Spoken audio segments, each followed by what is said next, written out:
안녕하세요. 저는 서울에 사는 45살 서연이라고 합니다.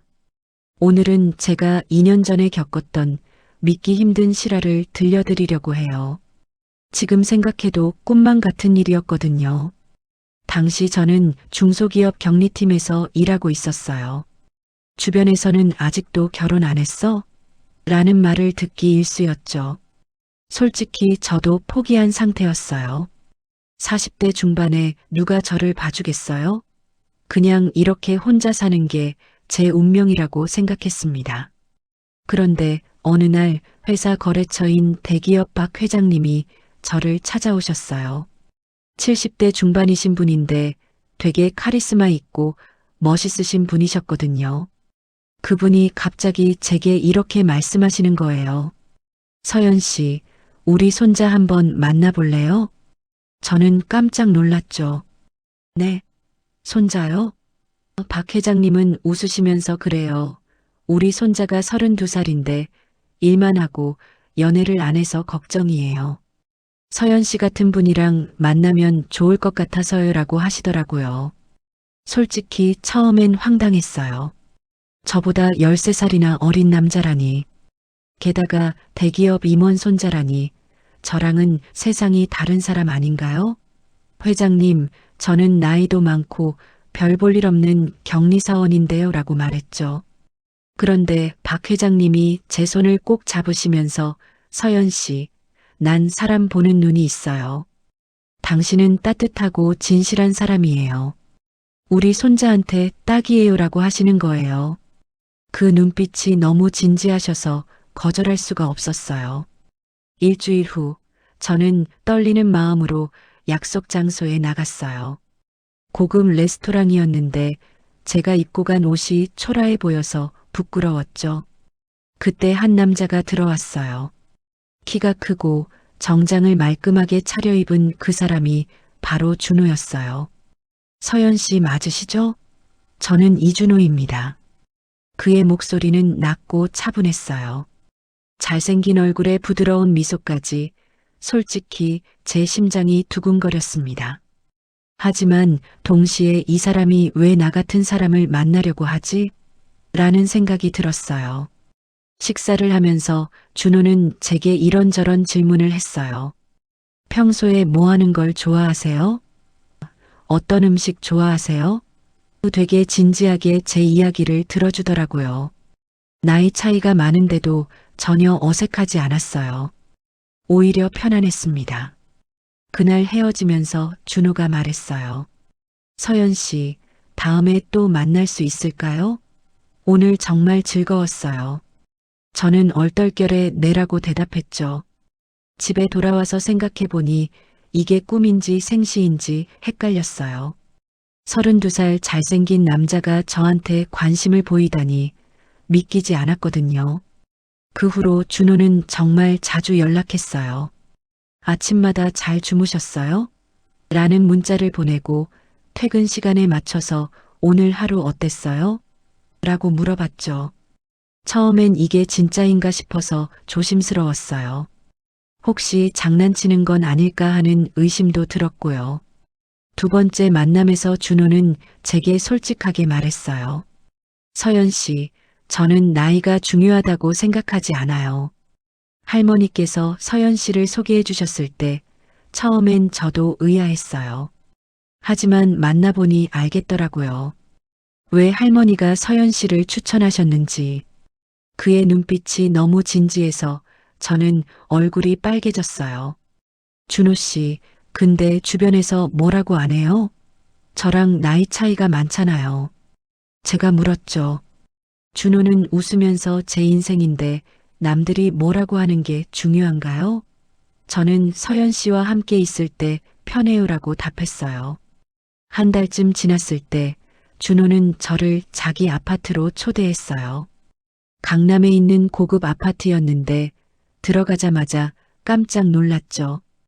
깔끔하게 정돈된 집에 센스 있는 인테리어까지. 혼자 사는데 집이 너무 넓어요. 가끔 외로워요라고 준호가 말했어요. 그날 준호가 직접 요리를 해줬어요. 파스타였는데 맛이 정말 기가 막혔죠. 요리도 잘하시네요? 제가 놀라서 물으니까 혼자 살다 보니 배우게 됐어요. 서연 씨 입맛에 맞나요? 라고 물었어요. 그 순간 제 마음이 확 흔들렸어요. 식사 후에 우리는 소파에 앉아서 와인을 마시며 이야기를 나눴어요. 준호는 자기 이야기를 들려줬죠. 사실 저는 어렸을 때 부모님을 잃었어요. 박 회장님, 그러니까 할머니가 저를 키워주셨어요. 친손자는 아니지만 저한테는 진짜 할머니나 다름없죠. 그의 목소리가 조금 떨렸어요. 할머니는 제가 일만 하고 사는 게 걱정이래요. 결혼해서 행복하게 사는 모습을 보고 싶다고 하시는데 솔직히 저는 사람 만나는 게 어려웠어요. 그런데 서연 씨는 달라요. 편하고 따뜻하고 함께 있으면 집에 온 것 같아요. 제 가슴이 뭉클했어요. 이 남자도 저처럼 외로웠던 거예요. 겉으로는 완벽해 보이지만 속으로는 가족의 사랑을 그리워하는 사람. 저도 모르게 준호의 손을 잡았어요. 준호 씨도 많이 힘드셨겠어요. 준호가 제 손을 꼭 잡으면서 말했어요. 서연 씨, 저랑 진지하게 만나주실 수 있나요? 저는 정말 진심이에요. 그 순간 제 심장이 터질 것 같았어요. 이게 정말 현실인가 싶었죠. 45살 먹은 저한테 이런 일이 일어나다니. 시간을 좀 주세요. 저도 생각을 정리해야 할 것 같아요. 제가 말했어요. 사실 마음은 이미 기운 상태였지만 너무 빨리 대답하면 가벼워 보일까봐 걱정됐거든요. 준호는 이해한다는 듯 고개를 끄덕였어요. 그날 밤 집에 돌아와서 잠을 한숨도 못 잤어요. 준호의 목소리, 눈빛, 따뜻한 손길이 계속 생각났죠. 이 나이에 사랑에 빠지다니. 거울을 보면서 혼자 웃었어요. 얼굴에 주름도 생기고 나이도 많은데 나를 이렇게 좋아해주는 사람이 생기다니 감사했습니다. 준호와 만난 지 3개월 만에 우리는 결혼했어요. 주변에서는 너무 빠른 거 아니야? 라고 말렸지만 저희는 확신이 있었거든요. 박 회장님도 정말 기뻐하시면서 성대한 결혼식을 준비해 주셨어요. 결혼식 날 하객들 사이에서 수군거리는 소리가 들렸어요. 신랑이 훨씬 어려 보이는데? 나이 차이가 꽤 나나 봐. 솔직히 신경 쓰였지만 준호가 제 손을 꼭 잡아줬어요. 우리만 행복하면 돼요라고 속삭이더라고요. 신혼여행은 제주도로 갔어요. 고급 리조트였는데 방에 들어서자마자 준호가 저를 안아줬어요. 드디어 우리 둘만의 시간이네요. 그의 목소리가 조금 떨리는 게 느껴졌죠. 저도 긴장됐어요. 45살이지만 이런 경험이 처음이었거든요. 준호는 정말 섬세했어요. 제가 부끄러워하는 걸 알고 천천히 다가왔죠. 서연 씨, 긴장하지 마세요. 우리 천천히 해요. 그의 손길이 부드럽게 제 어깨를 감싸는 순간 모든 두려움이 사라졌어요. 나이 차이 같은 건 아무 상관없었죠. 그날 밤은 제 인생에서 가장 특별한 밤이었어요.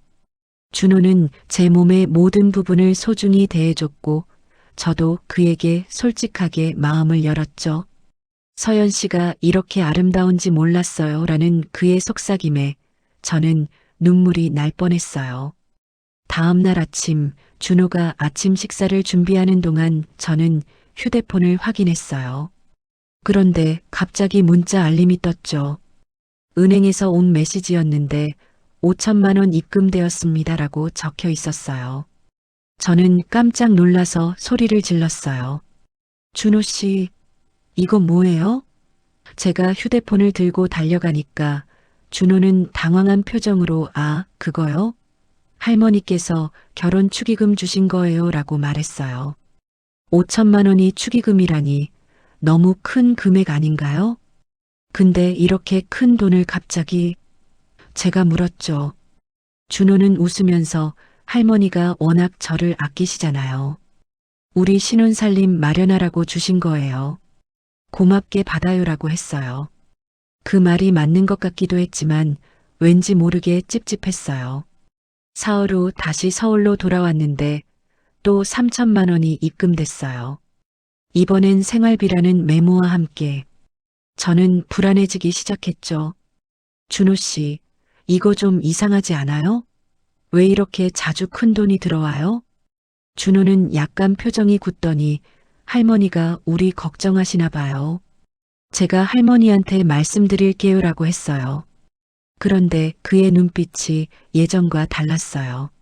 뭔가 숨기는 게 있는 것 같았죠. 제 가슴 속에서 불안감이 커지기 시작했습니다. 그 후로도 매주 제 통장에 거액이 입금됐어요. 2천만 원, 3천만 원, 심지어 어떤 주에는 5천만 원까지. 한 달 만에 제 통장 잔고가 2억이 넘어갔죠. 이건 아무리 생각해도 정상이 아니었어요. 준호 씨, 도대체 이게 뭐예요? 할머니가 왜 이렇게 자꾸 돈을 보내시는 거예요? 제가 다그쳐 물었어요. 준호는 점점 더 말을 아꼈죠. 그냥 할머니 스타일이 원래 그래요. 걱정 마세요. 하지만 그의 얼굴에는 불안한 기색이 역력했어요. 어느 날 밤 준호가 샤워하는 동안 저는 그의 서류 가방을 열어봤어요. 나쁜 짓인 건 알았지만 이 불안감을 해소하지 않으면 미칠 것 같았거든요. 가방 안에는 여러 서류가 있었는데 그중 하나가 눈에 띄었어요. 혼인 계약서라는 제목이 적힌 문서였어요.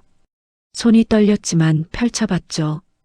갑박 수정과 의리 주놓은 다음과 같이 계약을 체결한다로 시작하는 내용이었어요.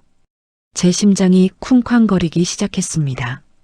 계약 조항을 읽는데 눈앞이 캄캄해졌어요. 을은 1년 이내에 결혼하여 배우자와 행복한 결혼 생활을 영위할 것, 갑은 매월 생활비 명목으로 일정 금액을 지급할 것, 계약 기간은 최소 1년이며 이 기간 동안 이혼 시 모든 금액을 반환할 것. 제가 결혼한 게 계약 때문이었다는 거예요? 준호가 저를 사랑해서가 아니라 할머니와의 계약 때문에 머릿속이 하얘졌어요. 그동안의 달콤했던 순간들, 신혼 첫날 밤의 뜨거운 기억들이 모두 거짓이었던 걸까요? 서연 씨, 뭐해요? 준호가 샤워를 마치고 나왔어요. 제가 계약서를 들고 있는 걸 본 순간 그의 얼굴이 새하얗게 질렸죠. 그게 말을 더듬는 준호를 보니까 화가 치밀어 올랐어요. 이게 뭐예요? 우리 결혼이 계약이었어요? 제가 소리쳤어요. 준호는 다가오려고 했지만 저는 뒤로 물러섰죠. 설명해봐요. 당신이 날 좋아한다고, 사랑한다고 한 게 다 거짓말이었어요? 준호가 무릎을 꿇었어요. 아니에요, 서연 씨. 처음엔 그랬을지 몰라도 지금은 진심이에요. 당신을 정말 사랑해요. 하지만 저는 믿을 수가 없었어요. 그동안 얼마나 바보같이 행복해했는지 생각하니 분하고 창피했죠. 처음엔 그랬다고요? 그럼 지금도 계약 중이잖아요. 1년이 지나면 어떻게 되는 거예요? 나를 버리고 할머니한테 유산 받을 거예요? 제 목소리가 떨렸어요. 준호는 고개를 저었지만 말문이 막힌 듯 대답하지 못했어요. 그날 밤 저는 집을 나가서 친구 집에서 잤어요. 준호한테서 수십 통의 전화와 문자가 왔지만 모두 무시했죠. 서연 씨, 제발 한 번만 만나요. 할머니 사정을 들으면 이해할 거예요.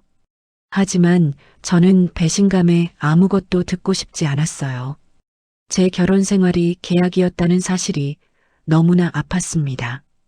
친구 집에서 이틀을 지낸 후 저는 결심했어요. 박 회장님을 직접 만나서 따져봐야겠다고. 준호한테는 알리지 않고 회장님 회사로 찾아갔죠. 비서실에서 약속이 없으시면 안 된다고 했지만 제가 워낙 다급하게 매달리니까 들여보내주더라고요. 회장님 사무실 문을 열고 들어가는데 박 회장님이 창가에 서 계셨어요. 뒷모습이 왠지 모르게 외로워 보였죠. 회장님, 제가 부르자 돌아보시는데 얼굴이 많이 수척해지셨더라고요. 불과 한 달 전만 해도 건강해 보이셨는데. 서연 씨, 왔구나. 올 줄 알았어. 회장님이 소파에 앉으시면서 말씀하셨어요. 저는 참았던 눈물이 터져 나왔죠. 회장님, 제가 계약 대상이었어요? 준호 씨가 저랑 결혼한 게 회장님과의 약속 때문이었다고요? 회장님이 깊은 한숨을 쉬셨어요. 앉아. 내 이야기를 들어봐. 그리고는 천천히 말씀하시기 시작했어요. 서연 씨, 나는 말기암이야. 6개월 전에 선고받았어. 길어야 1년이래. 머리를 망치로 얻어맞은 것 같았어요. 뭐라고요? 그럼 지금. 회장님은 고개를 끄덕이셨죠. 항암 치료받고 있지만 의사 말로는 별 소용없대. 그래서 죽기 전에 꼭 하고 싶은 게 있었어. 준호가 행복한 모습을 보는 거. 준호는 내 친손자가 아니야. 먼 친척인데 어렸을 때 부모를 잃고 우리 집에 왔지. 내가 자식이 없었거든. 그 애를 아들처럼 키웠어. 회장님의 목소리가 떨렸어요. 근데 준호는 평생 나한테 빚졌다고 생각하면서 살았어. 일만 하고 연애도 안 하고. 회장님이 제 손을 잡으셨어요. 내가 죽으면 준호는 또 혼자가 될 거야. 그게 너무 안타까웠어. 그래서 좋은 사람 만나서 가정 꾸리는 모습을 보고 싶었지. 그게 내 마지막 소원이었어. 왜 하필 저였어요? 제가 물었죠. 회장님은 미소 지으셨어요. 서연 씨, 내가 너희 회사 방문할 때마다 널 봤어. 동료들한테 친절하고 일도 성실하게 하고 무엇보다 눈빛이 따뜻하더라. 준호한테 딱 맞는 사람이라고 생각했지. 그래서 일부러 준호한테 소개시켜줬어. 처음엔 준호도 나이 차이 때문에 망설였지. 근데 내가 암 진단받은 거 알고는 내 부탁을 거절 못하더라고. 회장님의 눈가에 눈물이 맺혔어요. 미안해, 서연 씨. 너를 이용한 것 같아서. 하지만 한 가지는 확실해. 준호가 너를 사랑하는 건 진심이야. 그의 눈빛이 달라지는 걸 내가 봤어. 처음엔 의무감이었을지 몰라도 지금은 진짜 사랑하고 있어. 저는 눈물을 닦으면서 물었어요. 그럼 그 돈은 뭐예요? 매주 제 통장에 들어오는 거액의 돈들. 회장님이 쓸쓸하게 웃으셨죠. 내가 죽으면 대부분 재산을 사회에 기부할 거야. 하지만 준호와 너는 내 가족이잖아. 너희가 편하게 살았으면 해서. 제발 준호를 용서해줘. 그 애도 많이 힘들어해. 너한테 진실을 말할까 말까 고민하다가 결국 이렇게 됐지만 그의 마음은 진짜야. 회장님이 제 손을 꼭 쥐셨어요. 그 순간 저는 모든 게 이해됐어요. 준호도 회장님도 모두 사랑하는 사람 때문에 힘들어했던 거예요. 회장님 사무실을 나와서 한참을 멍하니 서 있었어요. 분명히 화가 나서 따지러 왔는데 막상 듣고 나니 마음이 너무 복잡했어요.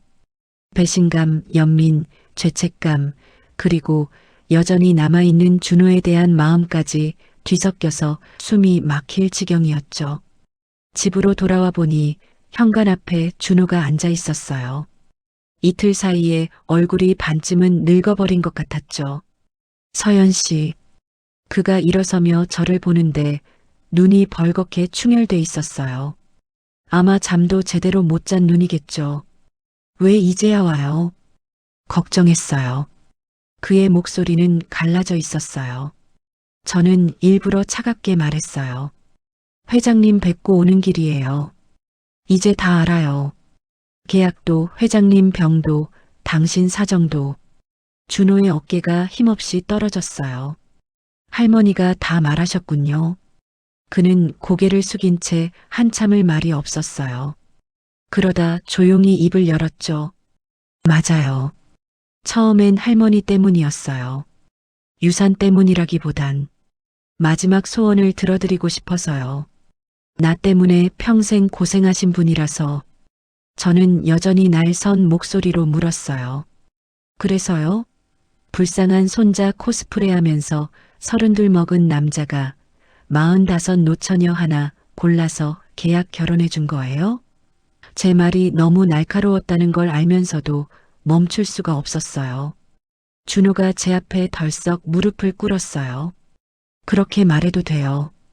다 맞는 말이니까. 근데 하나만 믿어주세요. 처음엔 할머니 부탁 때문에 시작했지만 어느 순간부터는 정말 무서워졌어요. 할머니가 아니라 서연 씨를 잃을까봐. 그가 제 손목을 붙잡았어요. 손이 떨리고 있었죠. 처음에 소개받았을 때 솔직히 나이부터 계산했어요. 13살 차이, 사람들 말 많겠네, 이런 생각부터 했어요. 근데 같이 밥 먹고 얘기 나누고 웃는 얼굴 보고 어느 순간 회사 앞에 서연 씨 퇴근 시간만 기다리고 있더라고요. 저는 그 말을 믿고 싶으면서도 겁이 났어요. 그럼 왜 말 안 했어요? 계약서도 돈도 회장님 병도 나랑 진짜 결혼하고 싶었다면 최소한 진실부터 말했어야 하는 거 아니에요? 그제야 준호의 눈에서 눈물이 떨어지기 시작했어요. 겁났어요. 다 말하면 서연 씨가 떠날까봐. 계약이라는 말 듣는 순간 나를 이용하는 사람으로 볼 것 같아서. 그래서 비겁하게도 시간이 지나면 괜찮아지겠지. 진심이면 언젠가 이해해주겠지. 그렇게 스스로를 속였어요. 그의 고백이 너무 솔직해서 차마 발길을 돌리기가 힘들었어요. 유산이 그렇게 중요해요? 제가 마지막으로 짚고 넘어가고 싶었던 부분이었어요. 준호는 고개를 세차게 저었죠. 아니요. 유산은 오히려 부담이에요. 할머니가 내게 남겨주는 건 돈이 아니라 가족이라는 감정이었어요. 그래서 결혼을 결심한 거예요. 근데 중간에 진짜 문제가 생겼어요. 그가 제 눈을 똑바로 보며 말했어요. 할머니는 1년만 버티면 된다고 하셨는데 나는 이제 평생을 같이 살고 싶어졌거든요. 계약이 끝나는 시점을 생각하면 숨이 막혔어요. 누군가는 기간이 끝나면 헤어질 수 있는 관계라고 생각할까봐 그게 너무 두려웠어요. 제 눈에서도 눈물이 뚝 떨어졌어요. 지금이라도 솔직히 말해요. 계약이고 뭐고 다 떠나서 당신 마음 한가운데 있는 건 뭐예요? 유산? 죄책감? 아니면 나? 잠시 정적이 흘렀고 준호는 망설임 없이 대답했어요. 당신이에요. 서연 씨. 내가 32에 처음으로 누군가와 나이도 시선도 조건도 다 상관없이 같이 늙어가고 싶다고 생각한 사람. 그게 당신이에요. 그래서 제발 계약 말고 진짜 우리 이야기로 다시 시작할 수 없을까요? 그의 간절한 눈빛을 보는데 제 가슴 깊은 곳이 아프게 뜨거워졌어요. 그날 밤 저는 긴 시간 동안 생각했어요. 준호의 고백이 진심인지 아니면 또 다른 거짓말인지. 하지만 솔직히 제 마음도 이미 정해져 있었어요. 화가 나고 배신감이 들었지만 그보다 더 큰 건 준호 없는 삶을 상상할 수 없다는 거였죠. 다음 날 아침 준호한테 전화했어요. 오늘 회장님 병원에 같이 가요. 준호는 놀란 목소리로 서연 씨, 그럼 이라고 물었지만 저는 대답하지 않았어요. 일단 회장님을 뵙고 싶었거든요. 병원에 도착하니 회장님이 병실 침대에 누워 계셨어요. 겨우 며칠 사이인데도 더 수척해지신 게 보였죠. 서연 씨, 준호 왔구나. 회장님이 힘없이 웃으셨어요. 준호는 할머니 손을 잡고 눈물을 삼켰어요. 회장님, 제가 침대 옆에 앉으며 말했어요. 저희 다시 시작하려고요. 이번엔 계약 없이 진짜 부부로. 회장님의 눈이 커지셨어요. 준호도 깜짝 놀라서 저를 쳐다봤죠. 서연 씨, 정말요? 저는 고개를 끄덕였어요. 화났던 건 맞아요. 지금도 완전히 정리된 건 아니에요. 근데 생각해 봤어요. 준호 씨가 저한테 해준 것들, 보여준 마음들이 거짓이었을 리 없다고. 그리고 회장님, 제가 회장님을 보며 말했어요. 회장님께서 저를 선택하신 건 어쩌면 운명이었을지도 몰라요. 준호 씨 없는 제 인생은 이제 상상할 수가 없거든요. 계약으로 시작했든 어떻게 시작했든 지금 이 마음만은 진짜니까요. 회장님의 눈가에 눈물이 고였어요. 고맙다, 서연아. 정말 고맙다. 회장님이 제 손을 꼭 잡으셨어요. 내가 준호한테 줄 수 있는 건 돈밖에 없다고 생각했는데 내가 준호한테 가족을 만들어줬구나. 진짜 가족을. 준호는 울음을 참지 못하고 고개를 숙였어요. 그날부터 우리는 매일 병원에 갔어요. 회장님과 함께 시간을 보냈죠. 가끔 회장님이 말씀하셨어요. 너희 둘 보면 내가 젊은 시절 생각나. 나도 사랑하는 사람 있었는데 가문 때문에 헤어졌지. 그래서 평생 혼자 살았어. 그때 나이 따위 신경 안 쓰고 주변 눈치 안 보고 그냥 사랑했더라면 지금 나도 행복했을 텐데. 회장님의 말씀을 들으니 가슴이 뭉클했어요. 우리는 회장님이 못 이룬 사랑을 대신 이루어 드리는 것 같았어요. 어느 날 밤 준호와 단둘이 집에 있는데 준호가 제 손을 잡았어요. 서연 씨, 미안해요. 그리고 사랑해요. 앞으로 평생 진짜 당신만 볼게요. 그의 눈빛이 너무 진지해서 저도 고백했어요. 나도 사랑해요. 그날 밤 우리는 진짜 부부가 됐어요. 처음 신혼 첫날 밤과는 달랐죠. 이번엔 서로의 상처와 아픔까지 안아주는 더 깊고 진한 사랑이었어요. 준호는 제 볼에 키스하며 속삭였어요. 당신이 내 인생에 와줘서 고마워요. 저도 준호를 꼭 안으며 대답했어요. 나야말로 고마워요. 45에 이런 사랑을 할 줄 몰랐어요. 그날 밤은 우리가 진짜로 하나가 된 밤이었어요. 나이 차이도 계약도 모든 게 사라지고 오직 사랑만 남았죠. 그렇게 우리가 다시 시작한 지 얼마 지나지 않아 회장님의 상태는 눈에 띄게 나빠지기 시작했어요. 병원에서 보내는 시간이 점점 길어졌고 회장님은 예전보다 말수가 줄어들었죠. 숨을 쉴 때마다 힘들어 하시는 모습이 안쓰러웠어요.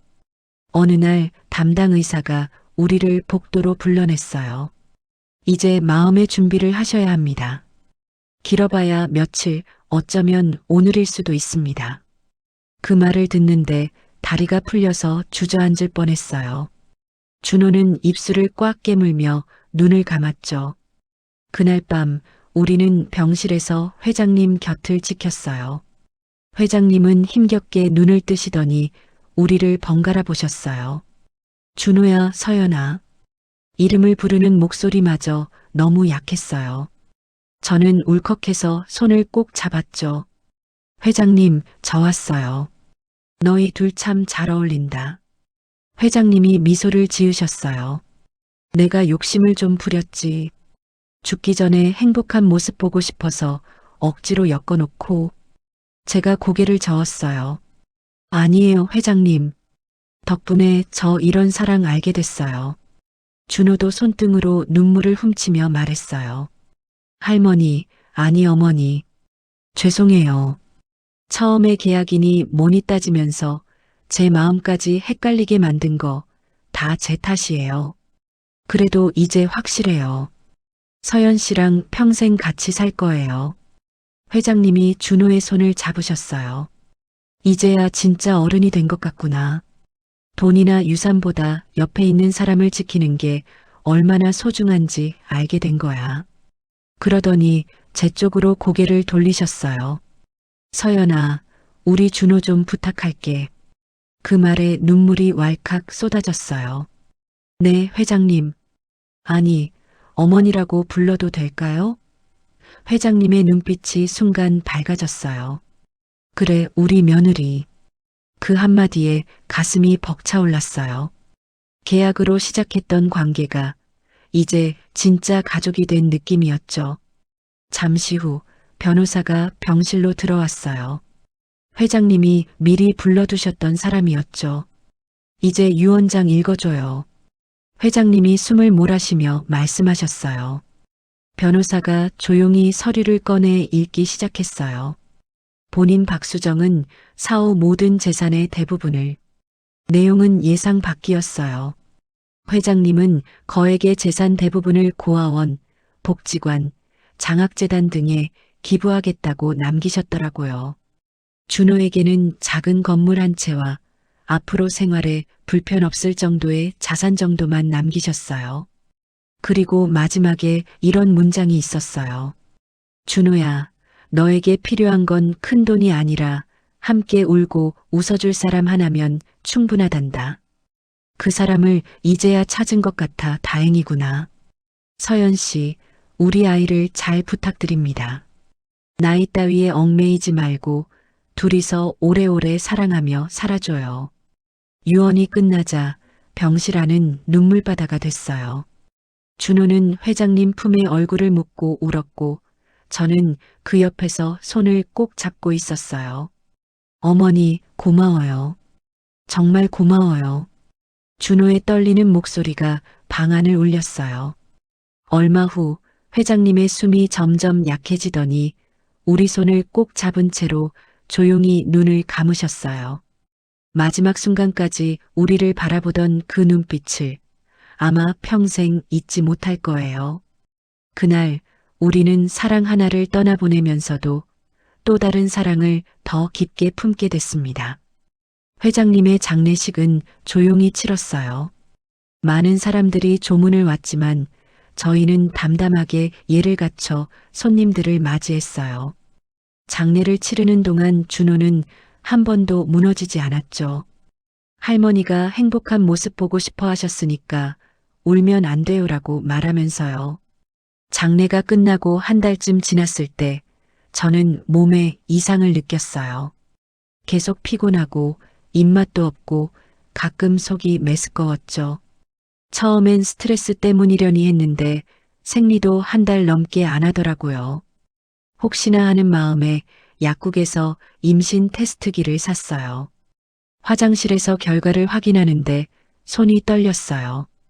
두 줄이 선명하게 나타났죠. 임신이라고? 믿기지가 않았어요. 45살에 이런 일이 일어날 줄은 꿈에도 몰랐거든요. 기쁜 건지 놀란 건지 눈물만 주르륵 흘렀어요. 준호한테 어떻게 말해야 할지 고민했어요. 갑자기 아이가 생긴 거잖아요. 좋아할까, 부담스러워할까? 며칠을 고민하다가 결국 저녁 식사 후에 조심스럽게 꺼냈어요. 준호 씨, 저 할 말이 있어요. 준호가 심각한 제 표정을 보더니 긴장한 얼굴로 물었어요. 무슨 일이에요? 어디 아파요? 저는 가방에서 임신 테스트기를 꺼내 보여줬어요. 이게 저 임신한 것 같아요. 잠시 침묵이 흘렀어요. 준호는 눈을 크게 뜨고 저를 바라봤죠. 그러더니 갑자기 벌떡 일어나서 저를 안아 올렸어요. 정말이요? 정말이에요? 목소리가 떨리고 있었어요. 저는 웃으면서 조심해요. 나 떨어뜨리면 어떡해요? 라고 말했죠. 준호는 저를 천천히 내려놓고는 무릎 꿇고 제 배에 손을 얹었어요. 안녕, 우리 아가. 나 아빠야. 준호가 배에 대고 속삭이는 모습에 또 눈물이 났어요. 할머니가 마지막 선물 주신 것 같아요. 준호의 눈에도 눈물이 가득 고였어요. 맞아요. 어머니께서 우리한테 주신 마지막 축복이에요. 그날 밤 우리는 껴안고 한참을 울었어요. 기쁨과 슬픔이 뒤섞인 눈물이었죠. 준호 씨, 근데 괜찮아요? 저 나이가 많아서 순산할 수 있을지 모르겠어요. 제가 불안해하자 준호가 제 손을 꼭 잡았어요. 걱정 마요. 우리 같이 잘 해낼 수 있어요. 나이가 뭐 대수예요. 우리 아가는 세상에서 가장 사랑받는 아이가 될 거예요. 그의 확신에 찬 목소리에 저도 용기가 났어요. 그럼 우리 정말 부모가 되는 거네요. 다음 날 산부인과에 가서 정확한 검사를 받았어요. 의사 선생님이 초음파를 보여주면서 축하합니다. 건강한 아기예요 라고 말씀하셨어요. 모니터에 작게 움직이는 심장 소리가 들렸죠. 둥둥둥 작지만 강한 생명의 소리. 그 순간 저는 확신했어요. 이 아이는 회장님이 우리에게 남겨준 마지막 사랑이라는 걸. 임신 소식을 듣고 가장 먼저 한 일은 회장님 묘소를 찾아가는 거였어요. 준호와 함께 꽃을 들고 갔죠. 묘비 앞에 앉아서 배를 쓰다듬으며 말했어요. 어머니, 저희한테 손주 선물해 주셔서 고마워요. 행복하게 잘 키울게요. 준호도 묘비에 손을 얹으며 말했어요. 할머니, 계약으로 시작한 결혼이었지만 이제는 누구보다 진실한 가족이 됐어요. 서연 씨랑 아이랑 셋이서 할머니가 바라시던 대로 행복하게 살게요. 그날따라 바람이 따뜻하게 불어왔어요. 마치 회장님이 잘했다고 말씀하시는 것 같았죠. 임신 기간 동안 준호는 정말 헌신적이었어요. 입덧할 때는 밤새 등을 쓸어주고 배가 불러오니까 신발끈도 대신 매주고 밤에 자다가 배 아프다고 하면 병원까지 달려가고 주변 사람들이 신랑 복 타고 났네라고 할 정도였어요. 어느 날 아이 이름을 정하다가 준호가 제안했어요. 회장님 성함에서 한 글자 따서 수아는 어때요? 박수정의 수자에 아름다우라자. 할머니처럼 아름답고 강한 아이로 자라라는 의미로요. 저는 그 이름이 너무 좋았어요. 출산 예정일이 다가오자 사람들의 시선이 신경 쓰이기 시작했어요. 병원에서도 고령 산모라 조심해야 한다는 말을 자주 들었고 동네에서도 나이 많은데 힘들겠네라는 말이 들려왔죠. 가끔은 상처받았지만 준호가 항상 옆에서 힘이 돼줬어요. 서연 씨, 우리가 뭘 잘못했어요? 사랑해서 결혼하고 아이 낳는 게 뭐가 잘못됐어요? 나이 따위로 우리 사랑 평가받지 맙시다. 준호의 말에 저도 용기를 냈어요. 맞아요. 우리가 행복하면 되는 거죠. 드디어 출산일, 진통이 시작됐을 때 정말 무서웠어요. 45세 첫 출산이라 위험할 수도 있다는 의사 말이 계속 머릿속을 맴돌았죠. 하지만 준호가 제 손을 꼭 잡고 할 수 있어요. 우리 서연 씨가 누구예요? 할머니가 지켜보고 계실 거예요 라고 응원해줬어요. 10시간의 진통 끝에 아이가 태어났어요. 으앙! 첫 울음소리가 분만실에 울려 퍼졌죠. 간호사가 아이를 제품에 안겨줬는데 세상에서 가장 작고 소중한 생명이었어요. 수아야, 엄마야. 만나서 반가워. 눈물이 멈추지 않았어요. 준호도 아이를 보고 눈물을 펑펑 쏟았어요. 우리 딸 할머니 닮았어요. 예쁘다. 그의 떨리는 손으로 아이의 작은 손가락을 만지는 모습이 너무 사랑스러웠죠. 그 순간 저는 깨달았어요. 이게 진짜 가족이구나. 이게 진짜 사랑이구나. 몇 년이 흐른 지금 수아는 건강하게 잘 자라고 있어요. 나이 차이 때문에 힘든 순간도 있었지만 우리는 서로를 더 이해하게 됐어요. 준호는 여전히 매일 아침 사랑해요라고 말해주고 저도 그에게 감사하는 마음을 잊지 않아요. 가끔 수아와 함께 회장님 묘소에 가요. 아이는 할머니한테 인사해요라고 하면 꾸벅 절을 하죠. 그럴 때마다 생각해요. 계약으로 시작한 결혼이었지만 이제는 그 누구보다 뜨겁고 진실한 사랑으로 이어진 우리 가족. 나이가 뭐 대수냐고, 진심이면 충분하다고. 회장님이 저희한테 가르쳐 주신 가장 큰 선물이에요. 여러분은 어떻게 생각하세요? 만약 여러분이 저 같은 상황이었다면 어떤 선택을 하셨을까요?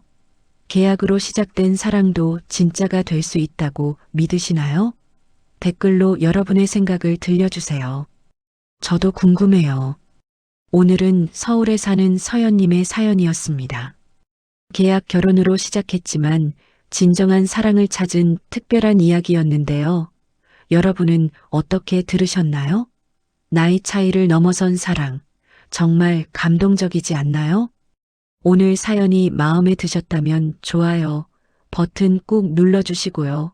구독과 알림 설정도 해주시면 더 좋은 사연들로 찾아뵙겠습니다. 댓글로 여러분의 생각이나 비슷한 경험담도 남겨주세요. 다음에도 더 재미있고 감동적인 사연으로 찾아올게요. 시청해주셔서 감사합니다.